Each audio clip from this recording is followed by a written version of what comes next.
Maintenant que l'on a vu les cartes majeures et mineures du tarot, il nous reste un segment du paquet de tarot à décortiquer. Les cartes de cour. Les cartes de cour contiennent une double signification. Et dépendamment du tirage et de leur position dans le tirage en relation avec les autres cartes, elles peuvent soit être lues comme étant des personnes ou soit comme étant une allégorie. Êtes-vous confus? Vous ne le serez plus une fois que vous comprendrez les principes de base de leur lecture. Et oui, il y a un principe de base facile à comprendre. Exactement comme les autres cartes de l'arcane mineur, il y a des éléments communs dans la série des cartes de cour. Et ces éléments sont constants dans chacune des suites. Puisque les cartes de cour sont classées du plus bas au plus haut, lorsqu'on lit les cartes de cour en tant que stade de développement, tout ce que vous devez faire, c'est de connaître les 4 développements, eux aussi classés du plus bas au plus haut. Donc, jetons un coup d'œil sur tout ça. Les valets, ce sont des enfants. Ils ne font que commencer dans la vie. Ils sont un nouveau commencement. Que ce soit seulement un message vous informant que vous avez reçu l'emploi, ou le commencement d'un nouveau projet, ou une invitation à vous joindre à un projet, le valet, c'est toujours le stade initiateur. Les cavaliers sont la première étape du progrès.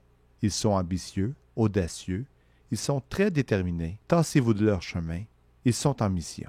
Rendu à la reine, le projet est complètement établi, mais a besoin de maturer. Et c'est ça que la reine fait. Comme la mère poule, elle s'assoit sur son œuf, le réchauffe, le nourrit et l'accompagne jusqu'à temps qu'il soit prêt à éclore. Et finalement, c'est le roi qui dirige le projet comme un chef d'entreprise. Le projet est rendu à maturité, bien établi, avec ses propres régulations et politiques. Et le roi règne sur le projet avec autorité et pouvoir. Maintenant que vous connaissez le stade du projet, tout ce qu'il vous reste à faire, c'est de l'unir aux traits et aux caractéristiques de la suite de la carte que vous avez appris plus tôt. Jetons un coup d'œil au premier exemple, le valet de coupe. On sait déjà que le valet, c'est le stade du commencement de quelque chose. Les coupes sont une suite d'émotions, de sentiments et de créativité. Donc, lorsque vous voyez un valet de coupe, il représente l'exploration d'une nouvelle relation ou l'expression de nouveaux sentiments ou le commencement d'un projet créatif. C'est facile, n'est-ce pas? OK, on essaye un autre. Le roi des pentacles. Le roi représente le dernier stade du développement, la maturité, l'autorité et le pouvoir. Et les pentacles représentent les finances, la richesse matérielle, la carrière et le travail. Donc, le roi des pentacles représente l'abondance financière, la réussite dans la carrière, la sécurité dans sa situation financière et le plein contrôle et pouvoir sur sa propre vie. Vous voyez, c'est facile. Dépendamment du tirage et de la situation, vous pourriez choisir de voir les cartes de cour en tant que représentation des personnes dans la vie du requérant. Oui, la méthode de lecture est la même que lorsqu'on lit les cartes dans le stade de développement. Chaque rang a certaines caractéristiques et vous aurez besoin d'unir ces attributs avec les suites. Donc, regardons ensemble ce que je veux dire lorsque je parle de personnalité de ces cartes. Un valet est souvent perçu comme étant un enfant, en bas d'approximativement l'âge de 20 ans. Comme tous les enfants, le valet est spontané, improvisé, toujours à poser des questions et à sonder le terrain. Il aime explorer. Un cavalier est une personne plus mature, dans la vingtaine, parfois début trentaine, et est un individu qui est très enthousiaste. Elle ou il est aventurier, enthousiaste, militant, zélé, et peut même être poussé à l'excès. Une reine, c'est une femme dans la trentaine ou plus vieux. Comme sa mère, l'impératrice, elle est quelqu'un qui est mature, nourricière, encourageante, terre-à-terre et bien ancrée. Par contre, ne la confondez pas avec Mère Teresa. Certaines reines nourrissent la malice et l'intrigue. Ça va dépendre de votre lecture.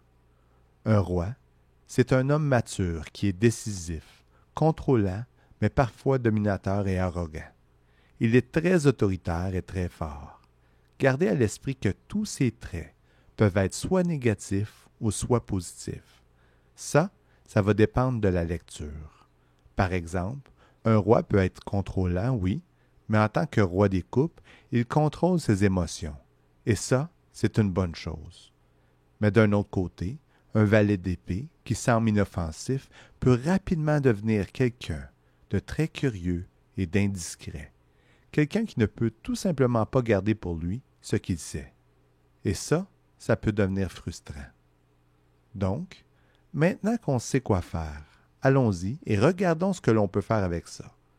Exemple 1. Le roi des coupes. On sait que la personnalité du roi est mature et autoritaire. Le roi est en contrôle. On sait aussi que les coupes représentent les émotions, les sentiments et la créativité. Donc un roi des coupes, c'est quelqu'un qui est en plein contrôle de ses émotions, qui est calme et composé, ou quelqu'un qui est très artistique et créatif. Maintenant, le deuxième exemple pourrait être un peu plus difficile. Et ça, c'est la reine des épées. On sait que les reines sont nourricières, encourageantes et terre à terre. On sait aussi que les épées représentent la pensée, l'intellect, le rationnel et la logique. La reine des épées, à ce point, c'est quelqu'un qui a travaillé sa logique et son esprit rationnel jusqu'au point où elle est capable de prendre des décisions sans que ses émotions viennent influencer son jugement. Pour cette reine, ce qui compte, ce sont les faits. Elle est très encourageante pour ce qui a lien avec les habiletés intellectuelles, et elle vous supportera dans tous vos efforts tant qu'elle estimera qu'ils sont logiques. Elle dit la vérité et ne tolère pas l'absurdité. Et voilà, on vient de lire vos premières cartes de cours. Donc, maintenant que vous connaissez les deux manières de lire les cartes de cours, laquelle des deux devriez-vous choisir? La vérité, c'est que ça dépend entièrement de vous. La plupart du temps, ça devient apparent pendant que vous tournez les cartes dans une situation particulière. Par exemple, si vous essayez de répondre à la question « Qu'est-ce qui m'empêche d'obtenir ma promotion ?» et qu'un roi d'épée sort, il pourrait très bien être votre patron. Par contre, si ce même roi d'épée sort, lorsque vous posez la question « Comment devrais-je rompre avec mon amoureux ?» le roi d'épée pourrait être en train de vous dire d'adopter ses caractéristiques, d'être décisif, autoritaire et direct. Après un certain temps, après plusieurs tirages, vous allez remarquer que vous êtes attiré par une méthode plutôt qu'une autre. Faites toujours confiance à votre intuition. Une fois que vous aurez choisi, gardez cette méthode. Exercice de la leçon 4. Examinez les cartes de la cour et ensuite choisissez 4 cartes qui ressemblent à des gens que vous connaissez. Ensuite, dans votre livre, écrivez les descriptions de ces personnalités en détail.